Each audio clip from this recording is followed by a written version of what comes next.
Chapter 14. Hey, are you okay, Mira? Tanong ni Arthur sa akin. Ha, parang wala ka sa mood. Hindi ba naging maganda ang first day ng class? Natigilan ako sa tanong ni Art. Natutulala na pala ako na kinainis ko dahil apektado pa rin ako sa nangyari kanina sa akin sa school. Okay naman, Art. Napagod lang siguro ako. Ngumiti ako kay Arthur. Gumanti naman sa akin si Arthur ng ngiti bago nito sinubo ang in-order na burger. Ako naman ay kumuha ng french fries at sinubo at walang gana nang umuya. Nandito kami gayon sa Jollibee fast food na malapit mula sa school na pinapasukan ko.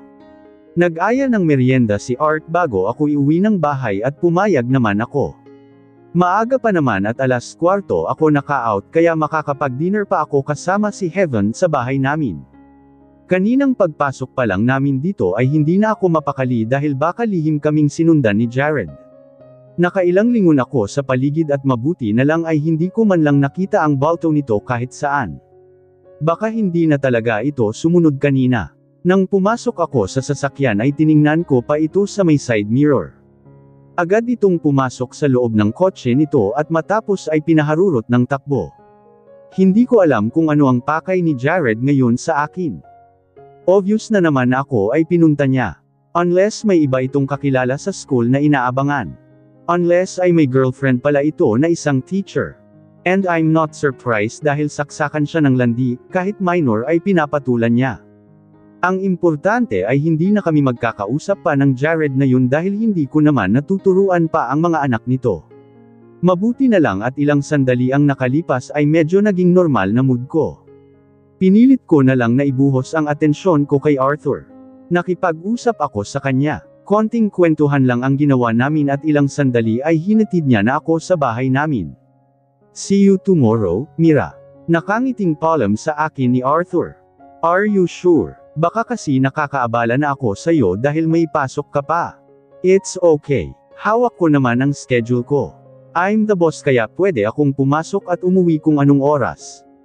Nakailang pilit ako kay Arthur na wag na niya akong ihatid dahil hindi niya naman ako kailangan na ihatid ako araw-araw dahil may kotse rin naman ako at may parking ang school para sa mga employee na may car.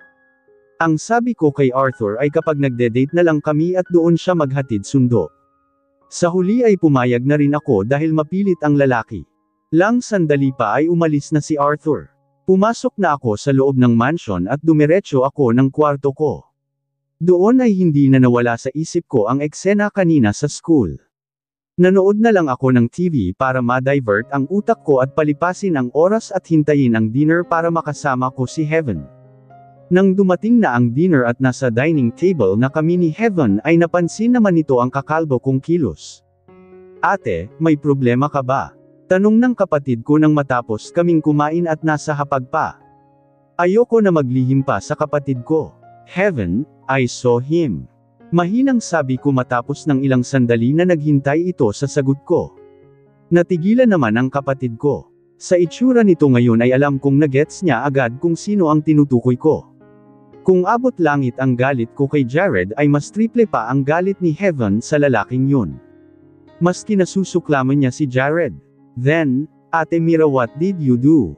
Estudyante ko ang mga anak niya. I didn't expect na magkukross pa ang landas namin. Sambit ko na pinipilit kontrolin ang emosyon ko. Hindi mo na siya mahal, ate diba? Please lang, ignore mo na siya kapag ginulo ka niya. Ayoko nang makita pang nababaliw sa lalaking yun. Madiin ang mga salita ni Heaven at mukhang pati siya nawala ng mood. Parang tumaas ang presyon niya. Hindi na mangyayari, Heaven. Nagpalipat na agad ako ng klase sa head ng school. Kung sakali man na magkita kami ay parang hangin na lang siya sa paningin ko. Wala na ang batang nag-uugnay sa amin. Ni hindi niya man lang nga naitanong sa akin kanina. Wala siyang pakialam kay Carlo, ate, sa simula pa lang. Kung meron, dapat ay dati pa lang ay na-acknowledge na niya. Tama naman si Heaven. Lahat ng masasakit na salitang binitawan ni Jared sa akin ay nakatatak pa sa isip ko. Hindi na nga ako dapat affected pa sa nangyari. Hindi ko lang talaga maiwasan na isipin simula pa kahapon. Sana lang ay okay na ako bukas. Nagpunta na ako ng kwarto ko matapos namin na kumain ni Heaven. Wala na rin akong balak na magbabad sa sala na madalas namin na bonding ng kapatid ko matapos kumain. Maaga kong ginawa ang night routine ko at nanood ng movie. Halos hindi ko naman naintindihan ang pinapanood ko at parang nililipad na lang ang utak ko kaya huminto na ako. Pinilit ko na lang na matulog ng maaga para sa pasok ko kinabukasan. Sa awa ng Diyos ay hindi ako na late ng gising kinabukasan.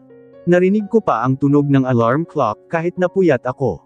Mabilis ang kilos ko na nagayos para sa pagpasok.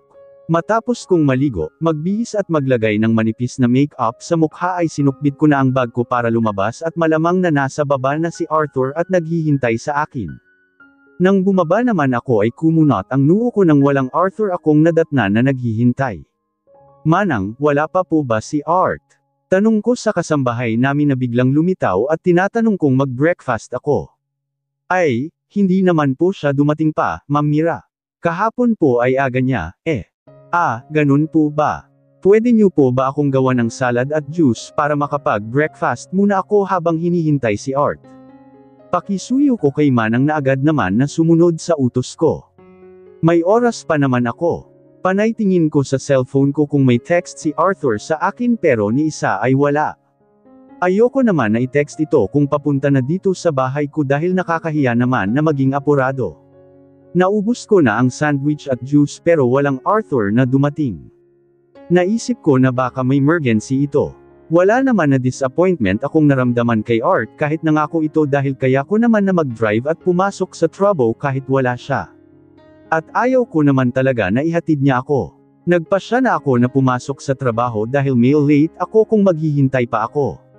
Gamit ang kotse ko ay nagmadali na lang ako sa pag-drive papasok sa school. Habang nagda-drive ay bigla naman na nag-text sa akin kaya sandaling nabalin ang mata ko sa cellphone. Napasigaw ako sabay preno nang biglang may tumawid na estudyante at sakto na bumangga sa kotse ko. May nasagasaan akong estudyante. Nanginginig ang kamay ko habang hawak pa rin ang manibela at nasa loob ng kotse. Nabibingi na rin ako sa lakas ng tibok ng puso ko at hindi alam ang gagawin. Maraming mura na ang nasasabi ko sa utak ko dahil baka napaano ang bata at hindi ko na ito nakita pa. Baka nakahandusay na sa kalye. Natatakot akong lumabas at ayokong makakita ng batang walang malay. Bakit ba hindi ako naging maingat? Nasa school zone ako at mabagal lang dapat ang patakbo dahil tawiran ito ng mga estudyante na nag-aaral sa isang private school. Napansin kong biglang tumayo mula sa harap ko ang batang nabangga ko. Thank you, Lord. Labis ang pasasalamat ko na hindi ko nabangga ng tuluyan ang bata. Mabuti na lang at mabilis akong nakapagpreno pala. Biglang lumingon ang batang babae dito sa kotse ko habang tila nagpapahid ng dumi sa katawan nito. Napakunot ang noo ko ng tila bigla ko na naman nakita si Jared sa mukha nito. Naghahalusinate ba ako? Tanong ko sa sarili. Sandaling bilang ng tingin lang ang ginawa ng bata sa akin kaya sandali ko lang itong nakita at hindi ko tuloy alam kung nililin lang ako ng mata ko. Bigla kong tinanggal ang seatbelt ko at nagmamadaling lumabas. Nag-cause ng slight na traffic ang pagkakabangga ko. Bumubusina na ang ilang sasakyan na nasa likod ko. Pero mabuti na lang at 2 lanes ang daan kaya may madadaanan sila.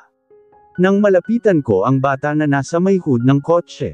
Doon ko na-confirm na hindi ako namamalikmata, na malagkit.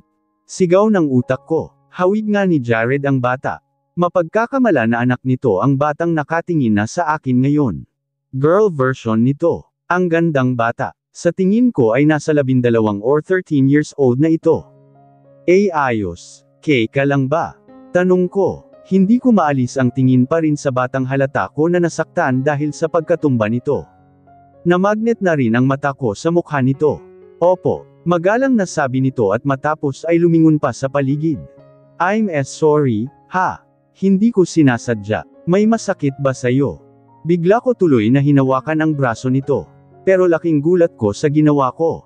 Nakita ko ang napakahabang peklat sa braso ng bata. Napatingin ako sa bata na nabigla naman sa ginawa ko at inagaw ang kamay ko.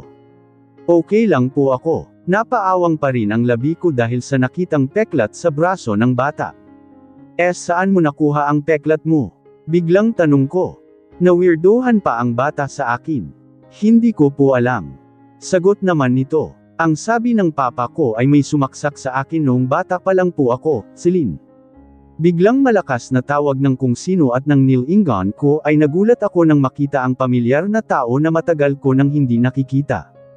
Kuya Ray, anong ginagawa niya dito? Are you okay, Celine? Tandang padamdam panipik. Nag-aalalang tanong ni Kuya Ray sa bata nang tuluyan na makalapit sa amin.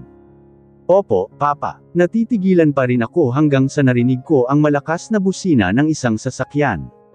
Doon lang ako bumalik sa wisyo at oo nga pala na nasa kalsada kami. Kay Kuya Ray, sambit ko. Napatingin sa akin si Kuya Ray at mukhang nagulat ito na ako ang nakabangga sa bata. Miss Miracle, anak niyo po? Tanong ko, yes. I'm sorry. Muntik ko na po siyang masagasaan. Halata pa rin ang pag-aalala sa mukha ni Kuya Ray at matapos ay tumango ito. Come on, Celine. Ihahatid na kita sa mismong entrance ng school. It's my fault, dapat ay sinamahan na kita nang may binili ka sa convenience store. Sambit ni Kuya Ray at matapos ay binaling ang tingin sa akin at tumango para isenyas na mauuna na sila. Naglakad na ang dalawa at tumawid papunta sa may school entrance. Sir, kaninong anak po yung bata? She is Ray's daughter. Akala ko po anak nyo. Medyo hawig nyo. Wala akong anak, Mira. Maybe there's a resemblance dahil may dugong kabalyero ang bata. Anak siya ni Ray sa pagkabinata.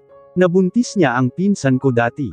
Bigla naman na nag-flashback sa akin ang sinabi sa akin ni Jared dating nakita ko ang picture sa rest house ni Kuya Ray. Ang laki na ng bata at kamukhang kamukha ni Jared. Nawala na lang ang balto ni Kuya Ray at ng bata na Celine ang pangalan sa paningin ko. Maraming busina na rin akong naririnig dahil nag-cause na rin ng traffic ang hindi pag-usad ng kotse ko. Mabilis tuloy ang kilos ko na pumasok sa kotse ko at pinatakbo na ang sasakyan hanggang sa makarating ako sa school. Pero hindi na nawala sa isip ko ang nakitang bata kanina. Lalo na nang nakita ko ang peklat niya sa may braso at biglang pinaalala sa akin ang masamang nangyari sa akin maraming taon na ang nakakaraan. More than 10 years na ang nakakaraan nang makidnap ako at malagay sa bingit ng kamatayan. Sariwa pa rin sa akin ang eksena sa nagyari sa akin nang makidnap ako. At hindi ko na rin yun makakalimutan kahit kailan dahil nag-iwan naman iyon ng pangit na peklat sa likod ko. Good morning, ma'am. Nakangiting bati sa akin ng guard na nagbukas ng gate nang makarating ako sa school. Mabilis na ang kilos ko dahil ilang minuto na lang ay late na ako. Kung hindi ako naghintay kay Arthur ay hindi ako magmamadali ng ganito. Naging abala pa akin ang incident kanina at ilang minuto rin ang kinain sa oras ko. Nagmamadali akong nag-time in at matapos ay nagpunta sa table ko sa faculty room. Mabuti na lang talaga at nag-breakfast ako habang naghihintay. Wala na ang ibang teacher doon at malamang na nasa kanya-kanyang classroom na. Matapos ng kaunting retouch ay nagpunta na ako sa classroom na tuturuan ko. Dahil parang first day muli ang mangyayari ay kagaya kahapon ay nagpakilala ako sa mga batang tuturuan ko. Maayos na ang seating arrangement nila kaya matapos ng introduction ay pinagawa ko rin sa kanila ang mag-drawing. Habang naghihintay naman na matapos ng mga bata ang activity nila ay tiningnan ko ang cellphone ko. Wala akong nakitang text man lang mula kay Arthur. Doon na ako nagtaka. Nagsabi ito na magsusundo siya pero hindi naman tumuloy. Sana nagsabi man lang si Art ng dahilan kung bakit hindi ito natuloy. Pero binaliwala ko na lang at baka emergency nga talaga at kahit ang mag-text ay hindi na nito nagawa. Nag-focus ako sa trabaho at naging magana ang pagtuturo sa mga bata. Though ilang beses na sumagip sa isip ko ang kambal na nasa ibang kwarto na ako sana ang nagtuturo ngayon. Napapaisip ako kung kamusta kaya sila. Pero kinakastigo ko ang sarili kung bakit ko pa naiisip ang mga anak ni Jared. Wala na dapat akong pakialam sa kanila dahil ayoko nang magkaroon ng connection sa pamilya Caballero. Ayoko na magkaroon ng dahilan para kausapin si Jared. Nagkaroon ng 15-minute break ang mga estudyante. Kapag ganito ay pwedeng lumabas ang mga bata at may mini playground naman sa labas. Lumabas din ako ng room at sandaling minasdan ang ilan kong estudyante na naglalaro. Bigla ay nakita ko si Renz Carlo na naroon din pala sa playground at nadapa. Malapit lang ang pagitan ko dito kaya bigla akong nag-aalalang napatakbo sa bata para itayo ito. Are you okay, Renz? Tanong ko sa batang napatingin sa akin. Teacher Miracle. Nakangiting bati nito na agad rin na tumayo at masaya pa yata dahil nakita ako. Okay ka lang ba? Huwag kang masyadong tumakbo dahil baka madapa ka uli. Sambit ko na hinawakan pa ang bata sa ulo at ngumiti dito. Teacher, bakit po hindi na ikaw ang teacher namin? Mas gusto po sana kitang maging teacher. Natigilan ako sa sinabi ng bata. Biglang may kumirot naman sa dibdib ko dahil hindi ko mapagbibigyan ang gusto nitong maging teacher ako dahil sa daddy nito. It's okay, Renz. Mabait naman ang pumalit sa akin, di ba? Opo, she's nice, teacher, but I like you more. Are you mad at daddy because he was late yesterday? Pinilit ko naman na magpakawala ng ngiti sa bata kahit nabuwisit ako dahil binanggit nito si Jared. No, Renz, kailangan lang din na magpalit ng schedule nila teacher, ha? Sige na, play ka na uli. Ngumiti muli ako sa bata at sumunod naman ito sa sinabi ko, pinagmasdan ko na lang ito habang masayang naglalaro. Hindi ko na pala namalayan na napatitig ako sa bata hanggang sa muling mag-resume ang class. Mabilis rin na natapos ang klase at ilang sandali ay uwian na. Hindi tulad kahapon ay halos on time nakapagsundo ang mga parents at guardian ng mga bata na nasa klase ko. Nakaalis naman ako agad ng kwarto at laking gulat ko nang biglang sumulpot sa dadaanan ko si Jared at hawak nito sa magkabilang kamay nito ang mga anak nito habang sukbit ang mga bag nila sa magkabilang balikat. Hindi kagaya kahapon na naka-business suit si Jared na halatang galing pa sa opisina ay iba naman ngayon. Nakasuot ng casual, so, you're avoiding me now. Nagpalipat ka pa ng klase para lang iwasan ako. Sambit ni Jared na biglang nagpakulo ng dugo.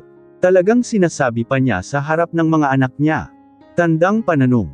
At talagang feeling entitled siya na sabihin sa akin yun. Tandang pananong. Naningkit ang mata ko na napatitig sa lalaking mukhang disappointed talaga dahil hindi ako ang teacher na nadatnan nito nang nagsundo sa anak nito. Napahigpit tuloy ang kapit ko sa hawakan ng shoulder bag ko na gusto kong ihampos sa mukha ni Jared para matauhan sa pinagsasabi nito. How dare him? Iniwas ko ang tingin sa lalaki at mabilis ang kilos na iniwasan ito at nilagpasan silang mag-aama. Wala akong narinig na tumawag at humabol sa akin na pinagpasalamat ko. Hindi ko alam kung paano haharapin ng malapitan si Jared na hindi ko pinapadapo ang mga palad ko para bigyan ito ng mag-asawang sampal kung sakali. Talagang ganon ang bungad nito sa akin. Meaning ako talaga ang gusto nitong makausap kahapon pa. At ang kapal naman ng mukha niya sa paraan ng approach niya ay parang nabili na ang kaluluwa ko. Ano naman ang pakialam niya na ayokong mag-cruise ang landas namin? Daig pa ni Jared ang nagka-amnesia at nalimot ang masasakit nitong salita sa akin dati. Oh, parang bad mood ka. Tanong sa akin ng isang teacher sa faculty na nagtuturo naman ng grade isang student. Wala, sambit ko na pilit na ngumiti. Sabay na tayong mag-lunch. Pag-aya ko na lang. Sumama naman sa akin ang teacher sa kantin at may kasabay na ako sa lunch.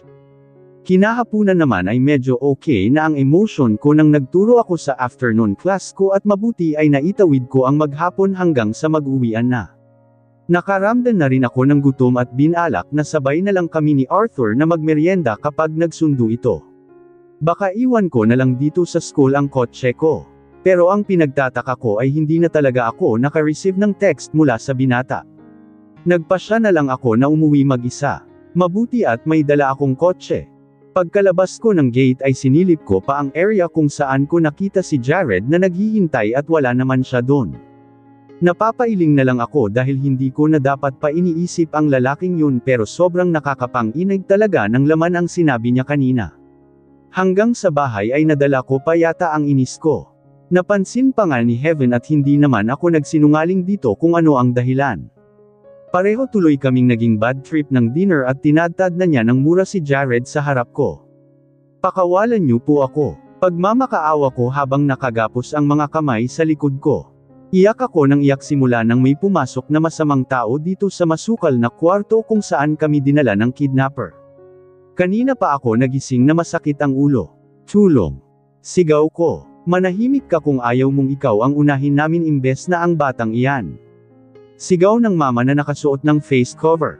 May 3 tao dito sa kwarto na lahat ay nakasuot ng face cover kaya hindi ko sila mamumukhaan. Natakot ako sa sinabing mama sa akin. Napatingin na lang ako sa kawawang bata na nakahandusay sa tabi ko. Hindi naman ito nakatali pero tulog na tulog ito.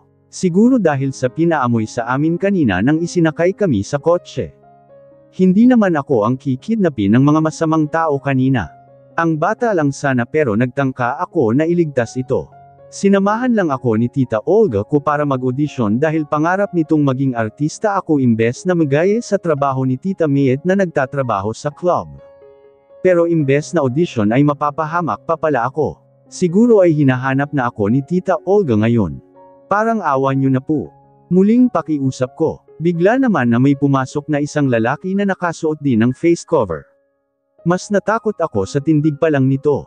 Boss, papatayin na ba natin ang bata?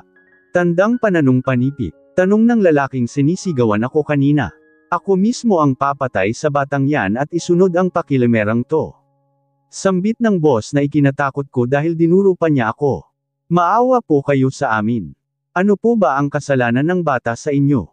Tandang pananong panipik. Umiiyak na tanong ko. Narinig ko ang mahinang pagtawa ng boss at tumingin sa akin.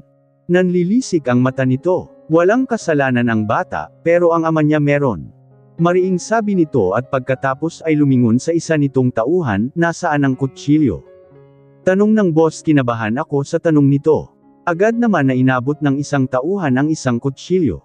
Ano pong gagawin niyo? Tanong ko pa rin habang humuhikbi. Papatayin ng unti-unti ang bata at pagtapos ay ipapadala ko sa ama nito ang ulo ng anak niya. Isang malademonyong tawa ang pinakawalan ng boss na umalingangaw sa buong kwarto. Mas lalo akong napahikbi. Katapusan ko na ba? Paano si Heaven siguradong malulungkot ang kapatid ko? Bigla ay lumuhad naman ang boss sa batang natutulog ako. Kahit ang kumilos at tulungan ay hindi ko nagawa dahil sa takot na saksakin ako. Isang iglap ay nakita kong hiniwan ng boss ang braso ng bata. Sigaw ko nang nakita ko ang pagdanak ng dugo ng batang biglang nagising. Ang haba ng pagkakahiwa ng lalaki dun sa bata. Nagising ang batang duguan ay ang lakas ng iyak nito. Nagpalakas kami ng iyak at ako habang humihingi ng tulong. Tumayo naman ang lalaki at malakas na tumawa. Tuwang-tuwa ito dahil sa lakas ng iyak ng bata. Awang-awa ako sa bata. Parang nasa 3 taong gulang pa lang ito pero naranasan na nito ang ganitong klase ng lupit. Katapusan mo ng bata ka. Sigaw ng boss at bigla itong lumuhad at itatarak ang kutsilyo sa bata pero agad kong sinunggaban ang bata para protektahan ito. Naramdaman ko na lang ang pagtarak sa likod kong matalim na kutsilyo. Nanlalaki ang mata ko dahil sa hindi maipaliwanag na kirot na naramdaman ko, bakit ka nangialam? Sigaw ng lalaki. Naramdaman ko ang paghugot nito ng patalim sa likod ko at isang sandali ay isang saksak pa ang naramdaman ko na tila nagpahiwalay na ng kaluluwa ko dahil sa labis na sakit. Kasabay noon ay narinig kong ang may ingay na putok ng baril at ilang sandali ay nag-iingay na ang mga kidnapper. Sigaw ko sabay bangon. Panaginip lang pala. Pakiramdam ko ay naroon na naman ako sa eksena ng ilang taon na ang nakakaraan. Minsan talaga ay napapanaginipan ko pa yun. Naghahabol ako ng hininga habang ramdam ko ang butil-butil ng pawis sa noo ko. Narinig ko ang tunog ng alarm clock ko. Bumangon ako sa kama at sakto pala ang paggising ko. 10 minutes na ang nakakaraan ng alarm at nag-snooze lang. Mabilis ang kilos ko na bumangon at nag-ayos na para sa pagpasok. Nang nakabihis na ako at lahat-lahat ay lumabas na rin ako ng kwarto habang sukbit ang bag ko at nakahawak sa cellphone ko. Tiningnan ko kung may text sa akin si Arthur at baka magsundo sa akin pero wala. Nang bumaba ako ay wala ring Arthur akong nadatnan. Hindi ko alam kung bakit hindi na nagparamdaman pa sa akin ang lalaki. Ayoko naman na i-text pa ito at magtanong kung magsusundo. Ayoko na kasing magmukhang naghahabol sa kahit kaninong lalaki. Bahala siya kung i-ghost niya ako. Hindi ako nakaramdaman ng sakit sa ginawa sa akin ni Arthur na hindi na nagparamdaman. Pero malamang hindi na ako magpapaligaw pa dito. Na-turn off na ako. Maaga pa at nagpasya akong pumasok na sa school at doon na rin mag-breakfast. Salamat naman at hindi ako ngarag ng gaya kahapon na muntik pa akong makaaksidente. Mabilis lang ang biyahe at nakarating ako sa school. Dumiretso ako sa faculty room at may ilang teacher nang naroon. Good morning, masayang bati ko sa mga kasamahan ko. Good morning, Mira. Pwede bang mag-usap muna tayo sa office ko bago ka kumain? May sasabihin lang ako sandali. Biglang sulpot ng school head namin na kadadating lang. Sumunod naman ako agad sa head namin na dumiretso na sa room nito. Ma'am, may concern po ba kayo? Magalang na tanong ko at hindi na akong nag-abala na umupo dahil parang sandali ang sasabihin ni ma'am. Yes, Mira. About sa schedule. I just want to inform na babalik ka na sa original section na tuturuan mo at hindi ka na pwedeng mamili. Good morning class. Masayang bati ko. Good morning, Teacher Miracle. Maingay na bati ng mga bata sa akin pabalik. Napatingin ako sandali kung saan nakaupo ang Caballero twins. Pareho silang nakangiti sa akin ngayon. Natuwa siguro na ako na muli ang teacher nila simula ngayon. Kita ko ang kislap sa mata ni Renz Carlo at hindi ko naman na maiwasang kiligin sa bata kahit ama pa ito ng kinamumuhian ko. Ewan ko ba, may something sa bata kapag tinitingnan ko. Sa bagay wala naman itong kasalanan sa akin kaya hindi ako dapat magalit dito. Labas ito sa galit ko sa daddy nitong walang puso. Hindi ko alam kung bakit biglaan ang naging desisyon ng head nitong school tungkol sa pagpapalit ng schedule ko. Isa lang ang naiisip ko kanina matapos akong kausapin, hindi ito nagkataon lang. Feeling ko ay may kinalaman si Jared sa likod nito. Ayon sa tono ng boses nito kahapon ay hindi nito nagustuhan na hindi na ako ang magtuturo sa mga anak nito. Wala naman akong choice sa sinabi sa akin kanina at kailangan kong sumunod dahil ayokong mamemohan. Kung si Jared nga talaga ang may pukana ng pangyayari sa akin ay ngayon pa lang ay kailangan ko nang umiwas sa kanya. Kailangan ko nang makaalis sa school na ito. Akala siguro ng lalaking yun ay mapapaikot niya pa ako sa kamay niya. Mayaman naman ako hindi tulad ng dati na wala talaga akong choice. Kaya baka ituloy ko na talaga ang plano ko na magpatayo ng sarili kong school. Pwede naman akong mag-loan para makalap ang kulang na pondo para sa kailangan kong kapital. Basta maiwasan ko lang ang Jared na yun. Hindi ako makapaniwala sa kakapalan ng mukha niya. Siya pa talaga ang may ganang magalit sa akin kahapon dahil sa desisyon ko at gusto pa akong mapasunod ngayon.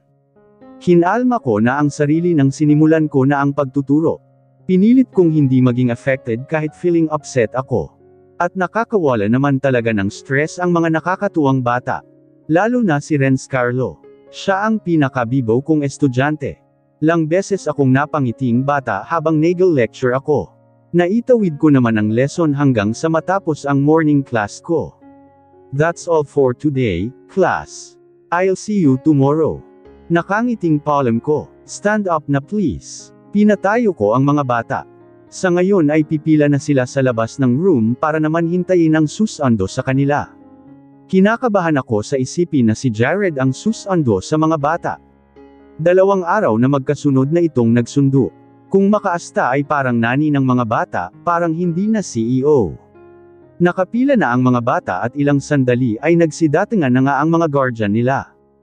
Ang gwapo. Oo nga, parang artista, biglang naging maingay ang paligid mula sa bulungan ng mga parent at guardian ng mga estudyante ko. Ang iba sa kanila ay naririnig ko. Nakatingin sila sa may hallway kaya nilingan ko kung sino ang tinitingnan nila. Dahil para silang nakakita ng artista sa kilig. Natigilan ako nang makita ko agad si Jared na papalapit na dito sa may classroom ko. Hindi ko naman masisi ang mga kilos ng ibang magulang. Kahit may edad na sila ay kilig na kilig kay Jared. Ganon din ako dati. Isang tingin lang ng lalaki ay parang dinadala na ako sa langit sa kilig. Pero hindi na ngayon. Never na ako kikiligin sa titig niya. Ngayon na papalapit na si Jared ay nakita ko ang kaunting pagbabago ng aura niya kumpara nang makita ko siya muli ng nakaraang araw. Clean cut siya ngayon. Nagpagupit ng buhok at nagpabawas ng balbas. Pero may kaunti pa rin na buhok. Siguro pang kilati na naman sa kifi ng kung sino man ang jowa niya ngayon. Sa isipin naman na may girlfriend si Jared ngayon ay nanginag ang kalamnan ko sa galit. Hindi dahil sa selos kundi dahil bakit parang gusto na naman nitong mapalapit sa akin. Sa bagay ano pa nga ba? Ito at mahilig pagsabayin ng mga babae. Kagaya ng ginawa niya sa akin at sa girlfriend niyang nakita ko sa rest house. Tapos ang plot twist pa ay may isa pa palang babae na tinitira at nabuntis niya. Nakita ko ang pagtaas ng sulok ng labi ni Jared. Dun ko lang na-realize na titig na pala ako sa kanya na nakalapit na sa akin. Halos kalahating hakbang na lang ang pagitan namin at naamoy ko na ang katawan niya. Siya naman. Bakit ang lakas ng tibok ng dibdib ko na naman? Tandang pananong panipik. Wala ito. Nagulat lang ako. Ayokong bigyan siya ng rason para isipin na pakikitunguhan ko siya ng normal porke ako na muli ang teacher ng kambal niya. Nag-iwas ako ng tingin. Binaling ko sa mga bata ang atensyon ko. Lumapit ako sa kambal. Go to your daddy, na, sambit ko. Sumunod naman ang dalawang bata sa akin at nagtatakbo na nagpunta sa daddy nila. Hindi na ako nag-abalang tingnan pa si Jared. Nag-focus ako sa ibang bata at nakipag-usap sa mga parents nila. Ilang sandali ang lumipas. Paimpal kong tiningnan kung nakaalis na si Jared pero laking gulat ko na nakatayo pa ito sa may gilid ng classroom. May kausap na itong isang may edad na babae na hawak sa magkabilang kamay ang mga bata. Namukhan ko agad ang babae dahil ito ang nakita kong naghatid sa kambal, siya ang yaya ng mga bata. Kumunat ang noo ko nang mapansin na tila binili niya ang mga bata sa yaya nila. Bigla naman siya na lumingon sa akin pero mabuti na lang at mabilis kong naiwas ang tingin kaya hindi nagtama ang mga mata namin. Nawala na ako sa concentration na inis-ikaso ang ilang bata at guardian hanggang sa maubos sila. Pumasok ako sa loob ng classroom para kunin ang bag ko. Deadma ako kahit napansin ko na sa gilid ng mata ko si Jared na sumunod sa akin. Mabilis kong dinampot ang bag ko na nasa table at sinukbit sa balikat ko.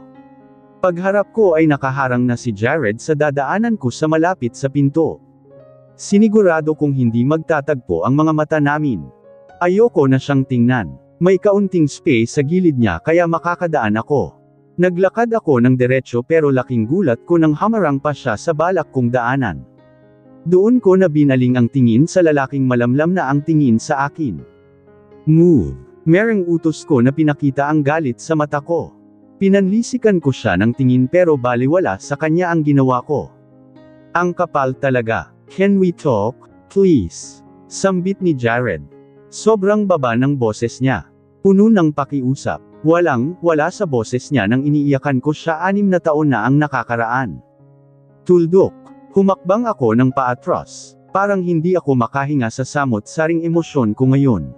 Lamang na lamang ang galit. Kuyom ang kamao ko at parang gusto ko siyang hampasin sa dibdib pero grabe ang pagpipigil ko dahil siguradong may makakapansin. Tinatagan ko ang loob at sinalubong ko lang ang tingin ni Jared. Wala tayong dapat pag-usapan, Mr. Caballero. Do you want me to remind you kung ano ang mga huling salita na binitawan mo sa akin? This is what you want, right? Ang lubayan kita. Matagal na kitang pinatay sa isip ko. Kasabay ng pagkamatay ng anak ko. Pagkasabi noon ay biglang tumulo ang luha ko. Isang hakbang muli ang ginawa ko palayo kay Jared nang lumapit pa siya sa akin. Bigla kong pinunasan ang luha ko. No, huwag kang lalapit. Mariing sabi ko, pero matigas ang ulo ni Jared at hinawakan niya pa ako braso. Binalya ko ang kamay niya. Mas lalong lumala ang galit na nararamdaman ko.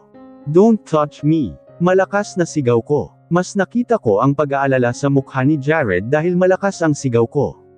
Sa tingin ko ay mahahalata na ng kung sino man ang dadaan sa may hallway na may gulo sa pagitan namin ng lalaki. Pero wala na akong pakialam. Aalis na ako sa school na ito at huling beses na niyang makikita ang luha ko, pati ako. Baby, please, isang malakas na sampal ang pinadapo ko nang marinig ko ang tinawag niya sa akin. Hayop ka. Huwag mo na akong tatawaging baby. Napigilan ko pa ang sarili na hindi umalangaw ang pagkakasabi ko. Pero kung nasa private place kaming dalawa siguro ay ilang sampal pa ang matatamo niya sa akin. Sa lakas ng sampal ko ay tumabingi tuloy ang mukha niya. Ilang sandali siya sa posisyon ng mukha niya hanggang sa unti-unti niyang binaling ang tingin sa akin. I'm sorry, baby. Please forgive me. There's a reason kung bakit ko nagawa na saktan ka. Your sorry is 6 years late. Nanginginig ang kalamnan ko na dinuro ko pa siya. Your reasons don't matter to me anymore. Walang kapatawaran ang ginawa mo sa amin ng baby ko. Natatandaan mo pa ba ang ilan sa masasakit mong sinabi sa akin dati? You said to get lost and never show my face to you. Well, now I'm returning those words right back to you. Get lost and never show your face to me again. Pagkasabi ko noon ay binalya ko na siya ay nilagpasan ko. Tumama pa ang braso ko sa kanya. Pero hindi naman siya natinag. I won't allow that, my baby. Sambit niya na ikinatigil ng paglakad ko. Hindi ako papayag na hindi ka na magpapakita pa sa akin. Akin ka lang. Nabigla pa ako sa narinig sa bibig ni Jared yun. Pinaglihi ba siya sa makapal na mukha? Talagang wala siyang pakialam sa nararamdaman ko, sa pinagdaanan, at higit sa lahat sa sanggol na namatay matapos kong iluwal. Naka-highlight na nga ang tungkol doon ay wala man lang siyang pakialam. Humugot muna ako ng malalim na hininga at tinuloy na ang paglakad ko para tuluyan na akong makalabas ng kwarto. Mas lalo kong napapatunayan kung gaano ka-selfish ang isang Jared Carl Caballero. He's really a demon para isipin na pag-aari niya ako. Akala niya ay sapat na ang isang sorry na ginawa niya. Nagmamadali akong nagtungo sa faculty. Alam kong halata sa mukha ko na may hindi magandang nangyari. Nagtanong ang terasyer na kasabay ko kahapon sa lunch kung ano ang nangyari pero hindi ko na siya sinagot. Nagtungo ako agad sa school head para sabihin na hindi na ako makakapagturo ng afternoon class dahil sobrang sama ng pakiramdam ko. Pumayag naman ang school head. Pero wala na akong balak na balikan pa ang trabaho ko. Resignation letter na ang matatanggap nila sa akin bukas. Hindi na ako papayag na makontrol pa ni Jared ang career ko. Nakarating ako ng bahay lagpas 12:00 na. Ramdam ko ang gutom pero wala akong gana na kumain. Dumiretso ako sa kwarto ko at doon nagkulong. Nakaramdam na ako ng panghihina at malilipasan na ako ng gutom kaya nagpasya akong kumain kahit walang gana. Sa isip-isip ko ay hindi ako pwedeng magpatalo kay Jared. Hindi pwedeng affected pati ang health ko sa kanya. Natatandaan ko pa nang matapos kong maipanganak ng patay si Carlo ay matinding depression ang inabot ko. Ayoko nang mangyari muli yun sa akin dahil pati si Heaven ay apektado sa lagay ko. Matapos kong kumain ay naglagi ako sa kwarto. Naiisip ko pa rin ang sinabi sa akin ni Jared na hindi raw siya papayag na hindi ako makita. Nasasaktan na naman ako kahit anong sabi ko sa sarili ko na wag masaktan. Kung ganun ay hahabulin niya pa rin ako. Pues, dapat ay may boyfriend na akong maipapakita kay Jared. Kinuha ko ang cellphone ko. Wala akong choice kung hindi ang tawagan si Arthur na hindi na talaga nagparamdam sa akin. May pag-asa naman talaga siya na makuha ang matamis kong oo. Though turned off ako sa kanya ay kailangan ko naman ng manliligaw or boyfriend ngayon para naman ipakita kay Jared na hindi lang sa kanya iikot ang mundo ko. Nakailang ring pa bago ako sagutin ng lalaki. Hello, Mira. Seryoso ang boses ni Arthur hindi kayaga dati na parang laging excited na makausap ako. Art, hindi ka na yata nakatawag sa akin. May nagawa ba akong mali sa'yo? Seryosong tanong ko. Hindi naman agad nakasagot si Arthur sa akin. Ilang sandali ay narinig ko pa ang pagbuga ng hininga niya. Parang ang bigat ng problema. Mira, I'm sorry I'm going to stop pursuing you. Nabigla naman ako sa narinig kay Arthur. Feeling ko tuloy ay ako ang binasted. Art, someone threatened me to destroy my business if I keep courting you. Sambit ni Arthur. Parang hindi ko na kailangan pa na itanong kung sino ang tinutukoy nito. Sure na sure akong si Jared yun dahil nakita niya na nagbigay sa akin. Hindi ko rin masisi na si Arthur na actress ito dahil mas malaki ang business ni nito compared to Arthur. Is it Mr. Caballero? How did you know? Balik na tanong ni Arthur. Doon na ako nagingit sa inis na naman dahil na-confirm na nito na tama ang hinala ko. Kung ganun ay kumilos na agad si Jared. Ang bilis talaga ng utak niya kapag tungkol sa kasamaan. He's my ex, Art. Sambit ko na lang kay Arthur para hindi na ito mag-overthink. Pero bigla kong na-realize na nagkamali pa ako ng sabi. Hindi nga pala kami mag-ex ni Jared. Wala nga pala kaming label dati at ginamit lang nito ang katawan ko. Nagpaalam na rin ako kay Arthur at nagpasalamat dahil sa sandaling panliligaw nito ay nag-enjoy naman ako sa company niya dahil magaan lang siya kasama. Pero hindi ko rin naman maramdaman na made depressed ako dahil hindi na nito itutuloy ang panliligaw. Sign talaga na wala akong gusto kay Arthur. Siguro hanggang kaibigan lang ang nararamdaman ko dito. Pero ngayon ay hindi ko na alam ang gagawin. Marami naman na manliligaw sa akin. Pero sigurado ako na gagawin din ni Jared ang ginawa kay Arthur.